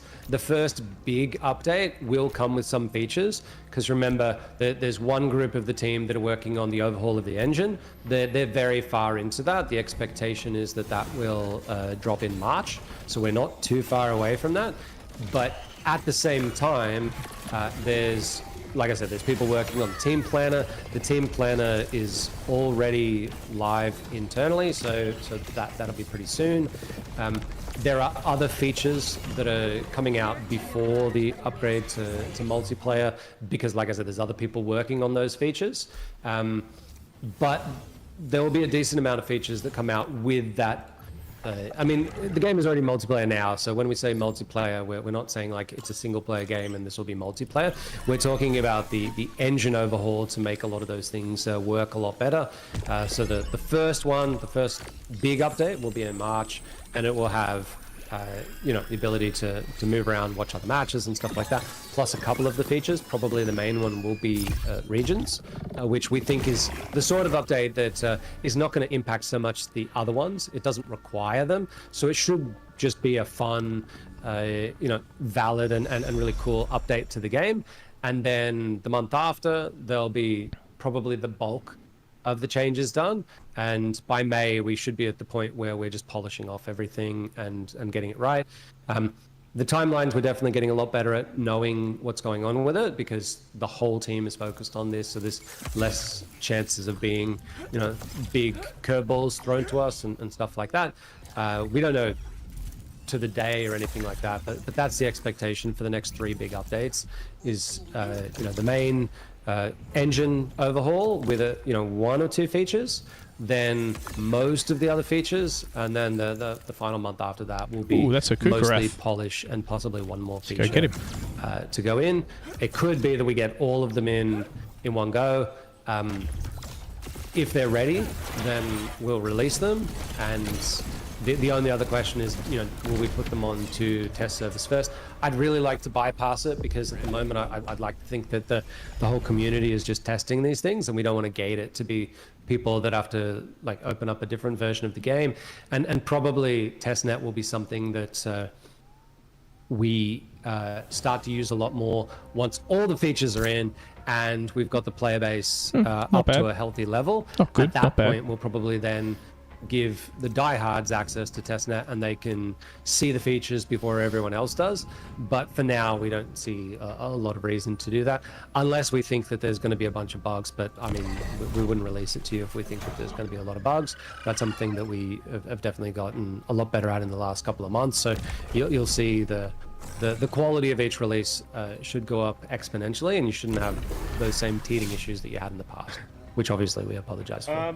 Okay, well, I mean, we've covered pretty much the entire blog. Like I said, if you guys want to read that blog, it's in our news section. One thing that I know there was a few questions about is the actual Leviathan mode. So I guess from leveling alluvials, like how important are leveling alluvials going to be in the future, or how do you even see Leviathan mode playing out in the future? One of the things that we're looking at the moment, and this is really going to come down to quality of life, understanding the game, etc., is while it's definitely a good idea, or at least in theory, it's cool to be able to say that the power of your alluvials is going to come from both leveling and their traits. We do need to do a bit of testing and see if that's too complicated for people. If it turns out that it's too complicated for people, then we'd probably remove leveling as a power thing, and instead it would just be a bonus for people playing arena to give something extra power in the other parts of the game. I don't like that, but at the same time, I tend to always be on the side of maybe a bit more complexity and a little bit more nuance between things, and I'm often wrong, and the community prefers something to be much more simple. So we'll have to look at that. Could create some controversy in the more hardcore community, the ones who have been doing a lot of leveling. I mean, I've done a fair bit myself, but I haven't actually got a single level 60 yet. So I haven't put that much time into it. I definitely would be, if you are one of those guys who's focused on leveling your stuff to 60. I definitely would be maybe focusing on something else for a little bit, just to see how this shakes out. Could be a waste of time. Feedback on that and see whether or not we just make it traits. If traits became the only thing, then obviously one of the advantages of that is when looking at alluvials to bring into the Leviathan mode, you just need to look at the traits and that's it. It might be that people much prefer to keep leveling in there, and if so, then we'll keep it. But it's it's not set in stone. Is the point? We do need to have a little bit of more testing on that. As far as like Leviathan in general, one of the other like the things we're I guess debating at the moment is how much of the like Leviathan version of the game do we want to be in the vanilla version of the game. So for example, one of the advantages with Leviathan is if you own an alluvial, you'll see it with a finish. You'll either see it as a shiny finish if you own it, you know, or a hollow or a dark hollow if you have those. And again, the team planner will allow you to select that one. So if you want to see that dark hollow one, even if it's got slightly lower traits than your hollow version of it, you can do that just to flex and show that you have it. But that is something that I think will be really cool and will differentiate us from other games. It'll mean that cosmetically you can show that, you know, you've got some really cool stuff. Whether or not we put that into the vanilla version is a big question. I'm pushing for it. I know that there's other people that are not because they want to keep it simple. And if a new person to the game comes in and they see, you know, Ramfire and then someone else has a Ramfire, but it's a different color, it might impact them and say like, is it different from a power perspective when it's not? And that could be a little bit confusing. And it could also be like, hey, why does that person have that?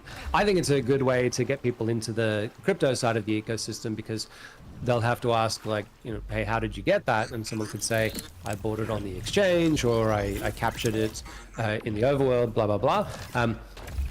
But we're not sure what's the best option to go with there. For now, we're keeping the vanilla version very, very much separated. But Yeah. who knows? I mean, what I will will happen say in the I'm future. for it totally. Like we played Leviathan last week and this week some, and I did miss seeing, you know, the dark hollows and the hollows. So I think it is. Yeah, Well, no, I mean, but I mean, in Leviathan, yeah, it's playing in always- the other it's gonna be version, though, there. It's It's, like you forget you know. that you have them, you know. And then once we played some Leviathan, it was like, okay, Mhm. now I see Foxbeard, like these other guys that have tons of dark hollows, you know, like Winnie and yeah, Foxbeard, all these guys. So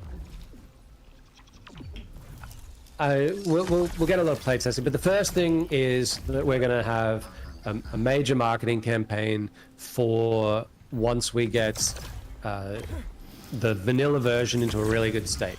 Once Gauntlet is played by you guys and you're loving it, we're going to bring on a lot more players to test it out. And if you guys are loving it, then we believe that these new players will love it too. And we're hoping that that can sort of bootstrap the player base and move it up and up and up. And then from there, we'll have a lot more data to test out whether or not we should, you know, bring some of those features over to the vanilla version.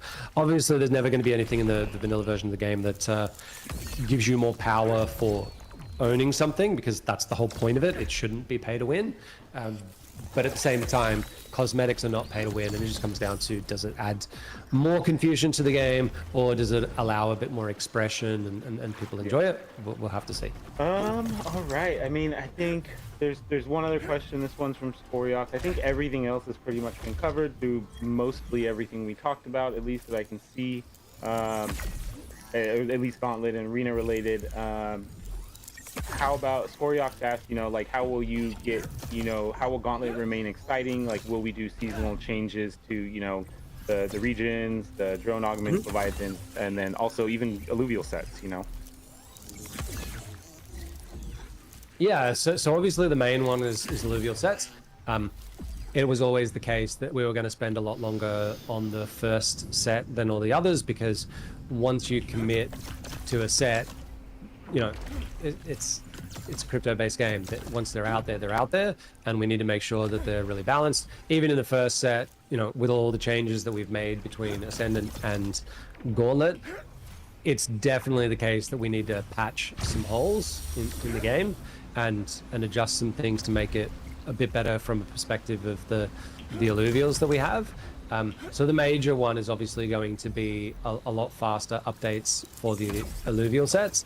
Remember, these sets are not going to have all completely new ones. Remember, we went absolutely nuts making 206 alluvials that are all like very different from each other, all sorts of different animations and skeletal systems, and it was insane, and we probably shouldn't have done it, but we did. The next sets will be a lot more modest so that we can get it out to you a lot faster. So you'll see variations on alluvials, and they will be much quicker for us to build because it'll be mostly the game design team adjusting them, rather than,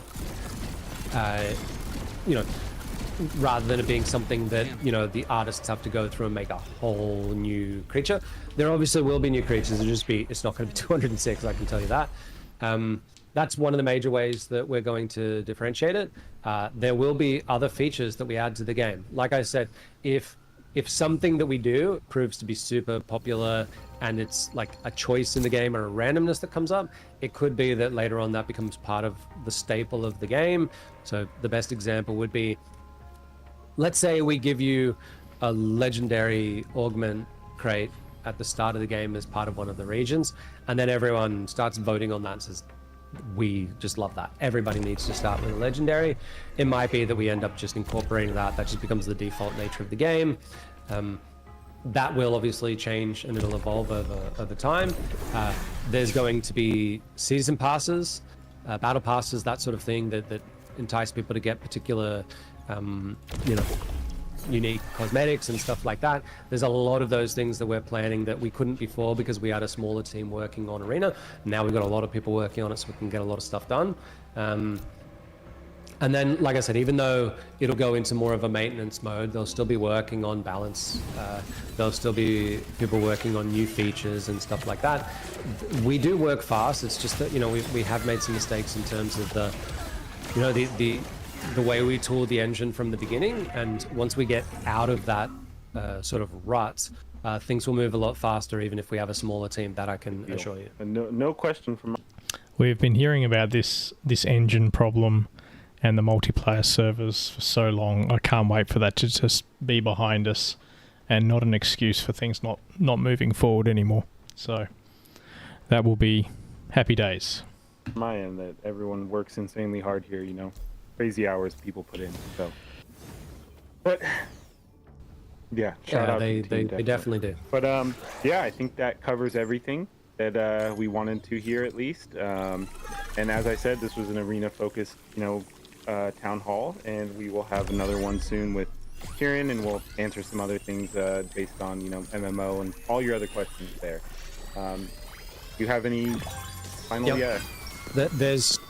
There's a lot of cool things happening in the background. I can't talk about it right now, but I think that you guys are going to be pretty excited for, you know, the things that we're doing for the MMO, right? It's definitely more of a long-term vision. It's not something that's going to pop up tomorrow, but we've already shown. I don't know how it's leaked or whether or not it was something on purpose, but you've already seen some of the combat, some of the the internal prototyping that we've done. We have some really fun stuff that's all going to be incorporated into this MMO. I mean, we're definitely calling it an MMO light because, make no mistake about it, we're not like recreating World of Warcraft in a year. That's insane. But we will have something that'll make everyone sort of see what it is that we can do. And we've learned a lot over the last 3 years in terms of how we work, how our team works. All of that goes together to just make us more efficient, right? I wish that from the beginning we hadn't made any mistakes, but the fact of the matter is that we did, I did, and there's no going back from that. But what we can do is make sure to not make those mistakes in the future, we just and crashed. come up with better processes and Yes, things we like did. that. So one of those things is to not spread ourselves too thin. And that's why I say we're going to get Arena to a really good state. Haven't It'll seen go one of into those a bit of a crashes in a maintenance while. mode until we can get a large player base. Should Once it's restart in a self-sustaining, second. we'll get a much larger team to be working on it, and their entire job will be to just work on Arena. But while we have a smaller team, Or not. their entire job will be working on the MMO, and by everybody focused on one particular thing, we'll move a lot faster than we have in the past. I'm looking forward to it, definitely. But yeah, so I guess we'll wrap it up there. Aaron, I appreciate you doing this, and I know everybody else does. You know, some people were worried you were disappeared. You know, even though I hear from you or see you often, so I assured them you weren't, and here you are. So good to have you here. For the record, I just, I don't know. I think some people might enjoy some of the stuff that I talk about, but for myself personally, I don't particularly love, being out in the public quite as much. Not that I hate it or anything like that, but I'd rather leave that to other people to do. I don't say no to like AMAs and things like that. I just don't get asked about it as often. And when it comes to things like the dev blogs and stuff like that, one of the main things that has affected that is we've looked at other ways that are a bit more exciting. Me personally, I find the dev blogs to be fairly boring.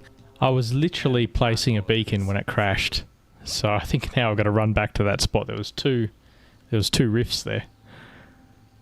They're not the sort of things that can be made a lot better, and so I've been pushing very heavily to move it to, say, like a video format, and that would be really great. But as we've tried to streamline the team and stuff like that, it's just not feasible to like go full on hardcore and have a bunch of people make a really cool, say 10-minute video and stuff like that. The choice has always been just get everyone's head down and building stuff. And yet I get it. It can feel a little bit isolating when you're not hearing from people and stuff like that. But I'll try to be better at answering people inside of the community. I don't shy away from answering people inside of the different channels and stuff. But one of the things that has been a pushback is people say, we never give them any information, all while I'll have answered the same question 800 times, right? But the problem is that I'm answering it to an individual who is asking me the question, inside one of the channels, rather than it coming from one of the official things. Sometimes it is in the official things, and people just haven't read it. So it's really hard to get a win on that sort of stuff. I'm open to ideas, but at the end of the day, I think people need to at least be aware that anytime we're doing, community outreach and stuff like that, we're not working on the game, and that sometimes makes us feel guilty, because it's cool to speak with you guys and stuff like that, but in an hour I could flesh out more of the features, or add in an extra couple of drone augment or whatever it is, and we do need to be mindful of that balance. But if people do get a kick out of hearing me speak, I don't understand why, but I'm happy to do it. I know that I've got a much more like We're in a bull run. We need a little bit of hype. We need to hear from the developers, especially guys like Aaron and Kieran. We need to hear more often. We need to build a little bit of there's only a limited amount of time in a bull run, and we all know it's coming to an end. At most, we've got another 12 months to go. So, we do need a bit of hype. It'll be good for the DAO. They need to make some money. We need the Illuvium token to go up for that. And that'll bring more eyeballs and more people. So, yeah, they do need to start engaging with the community a bit more. And Aaron's probably one of the perfect ones to do it. I'll go into more of a deep dive with Paz next week on an AMA. I don't say no to AMAs usually. It's just that very few people ask me for them. So I've taken that as I'm better off internal with the team than I am external with the community. Yeah, no, I mean, I hear it personally. Like, there's people that like to hear from you, and there's people that like to hear from Kieran. So, it's definitely either or and both, type of thing. But yeah, all you got to do is ask him, So, yeah, and then I guess just a few more things before we cut this off. We'll be doing, Kieran's going to do a trivia thing tonight in about 8 hours. He's going to be doing that. He'll have some giveaways for you guys, so that'll be a super hard trivia. It won't be easy as usual, and we'll probably do a gauntlet tournament after that. And then I think we're going to go ahead and test this. We kind of I'm trying to bring back internal game nights for the team, because when I first joined the team, we were doing TFT, and obviously now we can do the gauntlet. So I'm going to start that back up, and Stuart suggested we do it in public voice channels. So hopefully we're going to do that tomorrow, in about 12 hours, basically. I'd tune in for that. That sounds like fun. It's always good listening to the team suck at their own game. And you'll be able to interact with some of the team, while we play Gauntlet. And yeah, I think it'll be an interesting, fun event. We'll see how it goes the first time. And you'll be able to see a bunch of team members that don't typically play. I already had team members messaging me like, how do I prepare for playing Gauntlet? Because some of them aren't very good at it, So you guys could even coach up some of the team there at this event. So yeah, I want to say thank you again to everybody for coming out. And, this is recorded. You guys can go back and watch it. And yeah, thank you again, Aaron, for coming. No worries, thank you. Hopefully I haven't inadvertently let out a bunch of leaks that I didn't mean to. If I did, then No, you I guys don't will think have to anyone keep would it to ever yourselves. complain, but all right.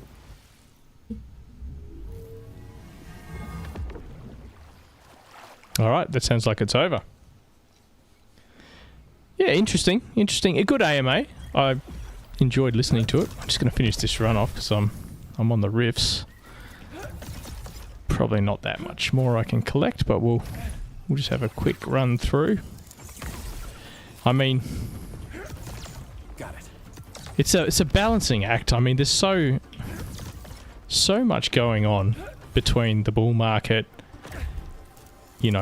pump the token, get money so that the DAO can operate for longer. There's a lot of things they got to work on, and I know getting the game up and running and ready is important, but they really got to focus a bit on the token too, because that's where the money comes from. If the token price isn't good and they waste this bull run, well, there's not going to be another round of funding in a future bull run. They have to make it this run, or at least make inroads into being a quality game, because people won't give them another chance, or if they do, it'll be a very small minority that do. So yeah, get it right and get it right quickly. And that's why they also got to focus on the token too, I'd say, because if they don't get the game right, and there is another unexpected lack of enthusiasm for the game, then that could be the end of it. The run could be over. So we don't want to see that happen. I definitely don't want to see that happen. I want to see some success from Illuvium as a gamer and as an investor. I want to see that. So yeah, got to hope they pull this one out of the hat and make it a good game. Yeah, anyway, I think we're pretty much done for tonight. I'll just head back to the base camp and have a look and see what we caught tonight.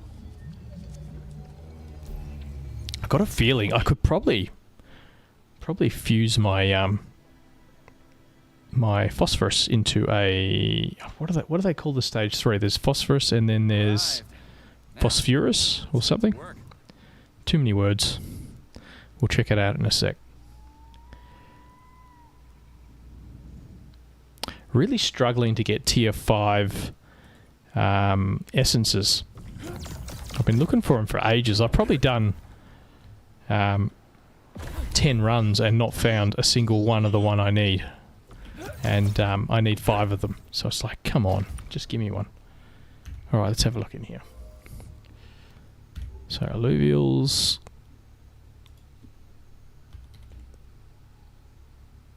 There he is. So this is the one we caught tonight. Not perfect, but he's got some good stats on him. And phosphorus is heavily weighted to omega power and attack damage. So those two stats combine into his omega, which is pretty cool.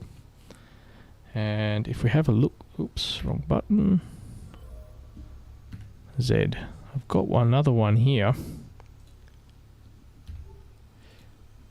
This one's close to perfect. So I wonder if I should potentially fuse the two. That one and that one. Don't really want to lose a really good forest fusing. phosphorus. That's right. Thanks, Surfer Dude. I wonder if I got some decent foes I could try and make another good one. Possibly. That one's decent. Probably need to do... Oh, yeah. That one. That one. There's a chance at almost max stats on those two. And if I add in another good one... Probably need to hunt for another couple of foes and see if I can find a good one. That might be a job for the next stream. Hunting for the perfect phosphorus. Or a good one at least. Alright, well thanks for joining. The town hall was good. Clock's ticking, Illuvium. Yeah, but I suppose when it comes to